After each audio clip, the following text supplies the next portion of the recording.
before we get into this video, I had to mention that this is what the truck tows on a daily basis.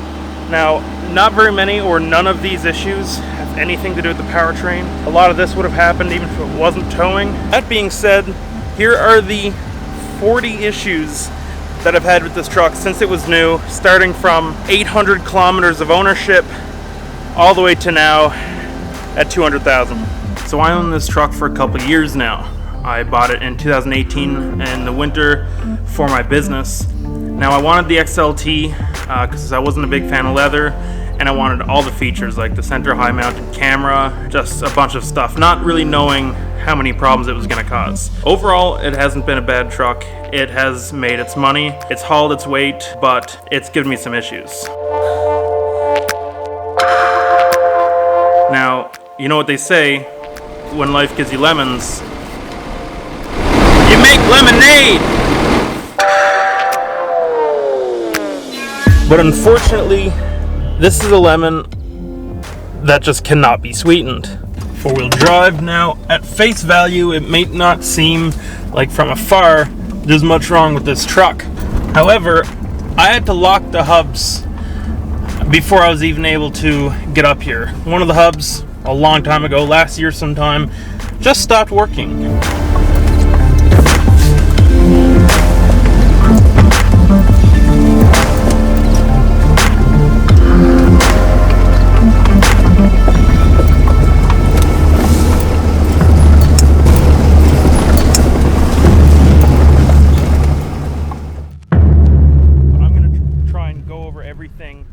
Else that's wrong with the truck before this comes in. That looks like a nasty thunderstorm. I'm gonna start with the things I did. Plastics on the bed. Now that includes these. I messed these up. This was from, and I mean technically it wasn't me, but this was from the trailer, my old trailer. It was really low to the bed, and when I'd back into a construction site, when the trailer was at an angle, it was able to pinch these off. That has a dent in it. The trailer picked up a tire from the back of the truck and squished it up against it. Same thing here. Used to just pinch the bed rails, so that was something that's not the truck's fault. I did that. Now this is definitely the truck. I hit a pothole on the Trans-Labrador Highway on that really bad gravel road, and what happened with that was the spare tire came out from underneath, beat up the trailer, and then came up, took out a tail light and the bumper. So the cable and the safety for the tire underneath the bed snapped, and that's what happened to that. This one's inside, so the sunglasses holder, that's broken.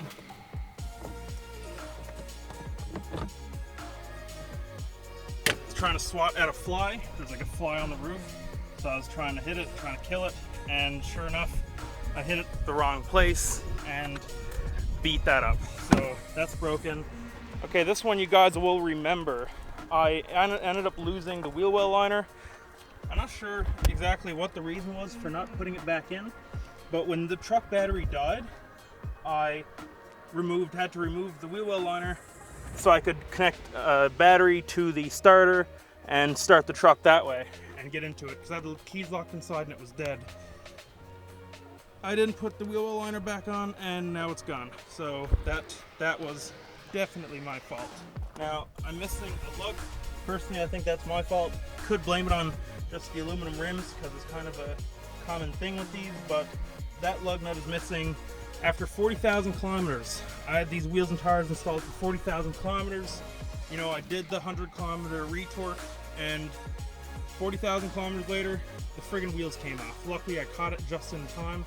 Only lost one wheel stud. That'll have to get fixed when this goes in for commercial inspection soon. Something I actually recommend doing from now on, especially with the aluminum wheels. Just every oil change, just go around with the torque thing. It takes 10-15 minutes. Max, come back. Max. Let's see. So I put a dent in it. The darn thing. This isn't really a problem with the truck, but I'm just going over everything that happened. Oh, it shows up. great on camera. That dent right there. I took it to cut wood once, putting wood in the back of the truck. I don't know what I did, but I was here doing something. A chunk of wood just slipped out of my hand. I think I was putting it into the bed here. So I was putting the wood in here and one just slipped and went right into the door. That was the first and last time I ever took this truck cutting wood. That was the F-250's job.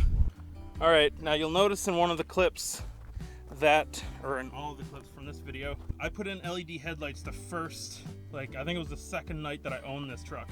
I didn't like the look of the yellow halogens on a pretty futuristic looking truck. And like every other light is LED in this thing, like the marker lights and the mirror lights. I figured that the headlights should be LED too. It looks a lot better with the whiter light instead of the yellow. I've come to regret that now because, well, I went with Enthuse headlights from Action. It's a Canadian truck accessories store. And I had my first set give out. I got another set under warranty, which took absolutely forever. And then the second light I had was faulty. The part that goes in and turns, well, there's another part in there. You can turn it to adjust how the beams float around inside of the headlight, and it fell out. It broke, and it filled this up with dirt. You can see that. So that's unfortunate. That'll have to come apart to get cleaned properly. But that is something I did to it. LED headlights, never again. The company I'm getting them from is super reputable. I'd consider it, but I wouldn't repeat what I did again. That is for sure. I mentioned this in a previous video, the power steering line. So what this was, I think it was a return line. It was underneath there or something. I had to take the wheel well liner out. I fixed it myself. Wasn't that big of a deal, but that was broken. $154. Blame that on this. I put this knob, the suicide knob, in the truck. Apparently these are illegal. I don't really care for now. I'm still gonna partially blame it on the truck because the darn thing is so hard to turn that I had to put a knob on it. When I was backing up the trailer, there was no way you could do anything quickly, so I put the suicide knob on it. Now when I put the knob on it, I was having a bit of fun, a bit too much fun. I was doing turnies and I hit full lock a couple times. Pretty sure that's what did it, because like a week or two later, after I got that knob, that is when I had the power steering line issue. Now for the things that the truck did to itself. The ABS comes on randomly. The traction control, the stability system, the ESC in this truck has random issues here and there. I don't know what's causing it, but there's something going on.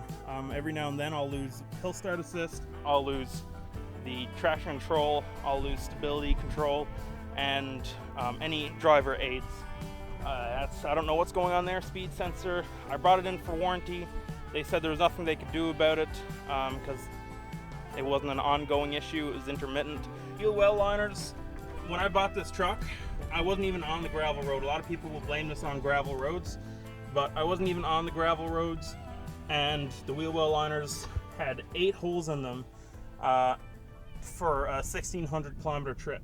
It was in the winter, so it would have been rocks on the road from them salting it, but that was pretty messed up. They didn't last 3 months. They were all gone and torn to pieces. The dealer said that they'd replace them if I brought it in, but I just haven't done it yet. The thing to do with back here, so you can see here, you can see like scratches forming along here. Okay, it's worse on the other side. You see this huge gap that's here? It's rubbing. Yeah, so these wheel well liners are actually literally coming off, which worries me, I'll be honest. With this truck that I've been having issues with is the windshield. Now, this one is fine.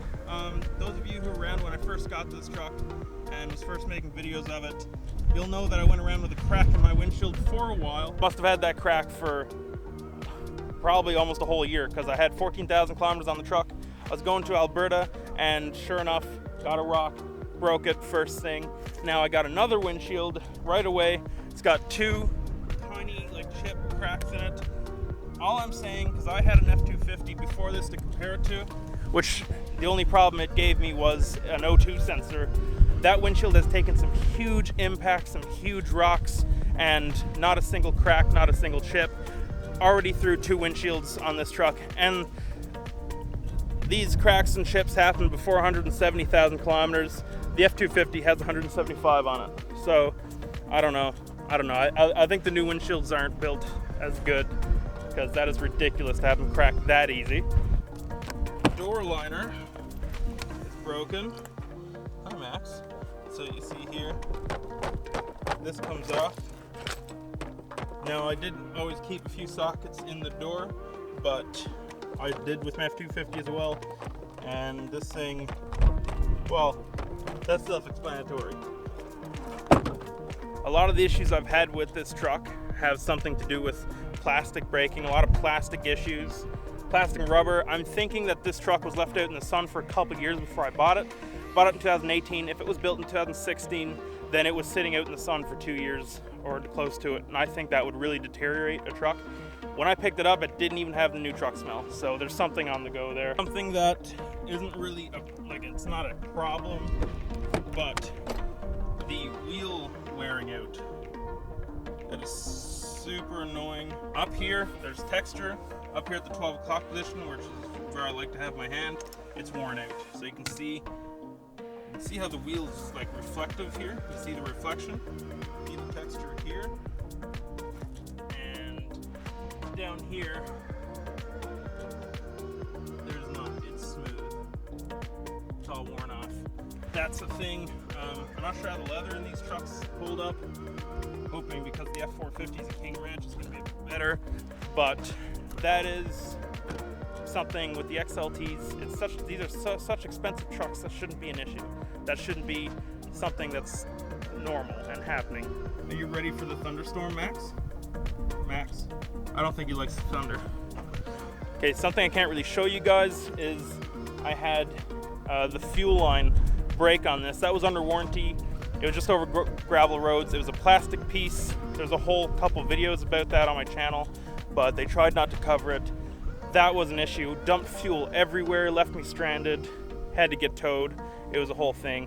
Those videos, if I remember, I'll link them down below. Fuel gauge in this thing, when I first got it, left me stranded. It was 68 kilometers to empty, and I was 5 kilometers away from a gas station. Had to get a tow truck to bring me fuel. Super annoying. 3 trips to the dealership later, they still didn't have it fixed.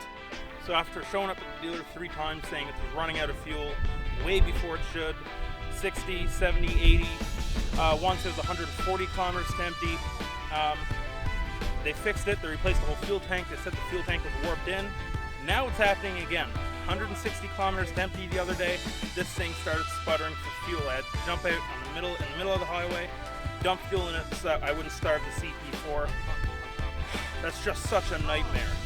Never knowing when this thing's gonna run out of fuel. The sunroof has problems. It always used to get stuck. I used to press the button and it would come down partially and then get stuck. I would press it again and it'd go all the way. And then the problem started getting worse. One day it wouldn't close randomly, it just wouldn't close. I had to reset the system, which is holding forward on the cover button. And now it's actually broken. The slides are broken, the rails are broken, the thing doesn't go up in place. Every time I go over a big bump, I have to push it back up so that it doesn't leak. The sunroof in this, once again, I kind of blame that on sitting in the sun for too long. That seems like a kind of problem that would cause that everything getting dried out. But I looked, it had grease, everything looked fine, but that is broken, so that's going to take some repair. Sync 3 system, the Sync 3 system sucks. It loses my phone all the time, it freezes, it's almost caused me to have almost a couple accidents now. It's just a stupid system. It doesn't really work. Hoping the Sync 4 or the new Sync 3.4 is going to be better, because that is so frustrating how that won't work properly. Now, another problem, the plastic in the ball for the gooseneck hitch, that after 100 kilometers, I couldn't get back up. It was like the plastic was fused to the metal. That'll have to be cut out. I don't know why that's a BMW design. Don't know why they used it. Don't know why they designed it like that. That is now stuck in the truck. It's gonna have to be cut out. That's a stupid issue. That shouldn't be like that. I'm gonna try next time putting grease in it. Maybe that'll work. The backup camera actually isn't aligned with the ball either. So I got a center high mounted camera, something like that. It's on the third taillight for the truck. up on top of the cab. Really nice for lining up the gooseneck hitch and getting it hooked on quickly without having to jump in and out. But the line that guides you back, it's actually like to the right or to the left an inch or two relative to the ball. So when I'm backing up, I actually have to put the hitch on one side of that line to get it to line up. Just a fit and finish issue. If I brought it to Ford, they probably could have fixed it, but I wasn't sure, and I wasn't being that nitpicky. It's probably an easy fix. One of the taillights are out. It's not a bulb, it's a wire broken inside of the bed somewhere. That's gonna suck trying to diagnose and fix. I tried changing the bulb, didn't work. So there's a button in the back of the bed that turns the lights on for the bed, for the back. You know, it's got the lights up here and it turns on all the bed lights. I owned the truck for a year before I found the little button in back. There is a little button in the back of the truck. You press it and it turns on the lights back there. I was so happy when I found it because I use those lights all the time for hooking up the trailer, getting tools, getting straps. They're nice lights to have. I ran from the back of the truck to the cab to press the button in there for a good solid 8 or 9 months before I found that button. Now, of course, the button no longer works. I'm hoping it's the same wire that's broken as the tail light. Maybe they're like rubbing or something, but that doesn't work either. Last but not least, one of the more recent issues I've had, like last spring, the CCV gave out in the truck. I had my father and the dog in the truck. They didn't even notice. The truck was filled with smoke. I made a video about this. It was a service bulletin. So that gave out, started pumping smoke into the cab somehow. That sucked, but that was a service bulletin. Just a faulty thing. It happens when you idle the trucks a lot, and this one sure did get idled a lot for when I was sleeping in it, working with it. A truck that's on usually stays on, right? So the less I turn this off, the less chance I had of freezing in -40 when the thing wouldn't start. So those are just all the stupid little issues that this truck has had. It hasn't had anything major, nothing that, you know, said, oh, take out your wallet, you're expending thousands today. Nothing, no surprises. Powertrain on this has been 100%. Rear end, the axles, no issues. Motor, no issues. Starts -40. Okay, time to wrap this up. So starts -40. Tows 30,000 pounds all day. Never had an issue with it. So that is it for the issues that I've had with this truck. This is kind of like a 200,000 kilometer owner review. I'm sure that if you're looking to buy one of these trucks, I had like the worst case scenario, you're gonna get lemons. This truck has just had a ton of stupid things wrong with it. Things that should never be wrong with the truck. I got a bit of a lemon. So, shouldn't be an issue. I have an F-250, a Ford F-250, it's 2014, 6.7. Like I said, the only issue has been an O2 sensor, so not a huge deal. The trucks are pretty solid. This has been pretty dependable. Not once did it. Well, this has stopped me from rolling a few times, but powertrain wise, it's been 100% solid. Hope you enjoyed the list of issues, the 40 issues I've had with my Super Duty since I've had it. Hope you enjoyed this video. If you're looking to buy a Power Stroke, hope it helped. Just things to watch out for, things you can change in the future to help make the truck last longer. You know, watch what kind of trailer you're towing. That goes for fifth wheel and gooseneck. Make sure it's not going to hit the bed when you turn. And just a bunch of little tips. You see what kind of things that can happen with these trucks. And if you stay ahead of them, keep an eye on them. That you should just have a happy ownership experience. It shouldn't be that bad. Danger_Industries is my Instagram. Gonna post a couple photos there again. Paddle shifters, email me down in the description. My email will be there. You can get the little shifter things. That is it for me, guys. Me and Max are gonna head back home now before it starts pouring on us. You guys have a good day.